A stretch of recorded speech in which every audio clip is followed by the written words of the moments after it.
پہلے امام مہدی آئیں گے، باقاعدہ جنگ ہوگی. امام مہدی کے آنے کے بعد جو مسلمانوں کے حالات ہیں، مسلمان نبی کریم صلی اللہ علیہ وسلم 3 حصوں میں ہو جائیں گے. تیسری عالمی جنگ اور امام مہدی کا ظہور قریب. جنگ نے پوری دنیا کے لیے خطرے کی گھنٹی بجا دی.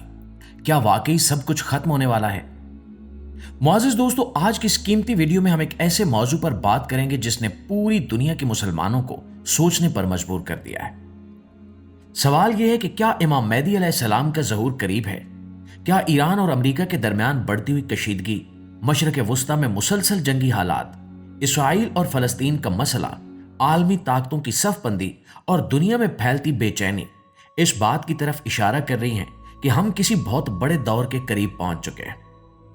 یہ سوال صرف جذباتی نہیں بلکہ سنجیدہ ہے، اور اس پر بات کرتے وقت ہمیں جذبات کے ساتھ ساتھ عقل اور دین دونوں کو سامنے رکھنا ہوگا. تو آئیے اسے عالمی حالات کے تناظر میں اسلامی روایات کی کسوٹی پر پرکھنے کی کوشش کرتے ہیں. ناظرین گرامی، اسلامی عقیدے کے مطابق امام مہدی کا ظہور آخری زمانے کی بڑی نشانیوں میں سے ہے. احادیث کی معتبر کتاب سنن ابن داؤد میں روایت ملتی ہے کہ رسول اللہ صلی اللہ علیہ وآلہ وسلم نے فرمایا کہ اگر دنیا کی عمر میں ایک دن بھی باقی رہ جائے تو اللہ اس دن کو اتنا لمبا کر دے گا کہ میرے اہل بیت میں سے ایک شخص کو بھیجے گا جو زمین کو عدل و انصاف سے بھر دے گا جیسے وہ ظلم سے بھر چکی ہوگی. اسی طرح سنن ابن ماجہ میں بھی امام مہدی کے بارے میں روایات موجود ہیں جن میں ان کا نام محمد بن عبداللہ بتایا گیا ہے. اس سے واضح ہوتا ہے کہ امام مہدی کا تصور محض کہانی نہیں بلکہ اسلامی روایات میں اس کا ذکر موجود ہے. لیکن اہم سوال یہ ہے کہ کیا ہم اس دور کے قریب ہیں؟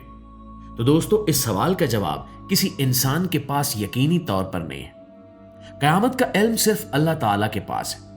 قرآن کریم میں صاف فرما دیا گیا ہے کہ قیامت کب آئے گی اس کا علم اللہ ہی کو ہے. اسی طرح آخری زمانے کے بڑے واقعات کی صحیح تاریخ بھی اللہ ہی بہتر جانتا ہے. لیکن احادیث اور روایات میں چند ایسی نشانیاں پائی جاتی ہیں جن سے اندازہ لگایا جا سکتا ہے کہ آیا وہ دور قریب آ چکا ہے یا نہیں. دوستو، موجودہ عالمی حالات کو دیکھیں تو مشرق وسطیٰ کئی دہائیوں سے جنگ کا میدان بنا ہوا ہے. 1948 میں اسرائیل کا قیام عمل میں آیا. اس کے بعد سے فلسطین کا مسئلہ مسلسل سلگ رہا ہے. مسجد اقصی کی بے حرمتی کے واقعات، غزہ پر حملے اور خطے میں طاقت کی سیاست نے حالات کو مزید پیچیدہ کر دیا ہے. اسرائیل کو امریکہ کی مکمل حمایت حاصل ہے جبکہ ایران خود کو فلسطین کا حامی قرار دیتا ہے.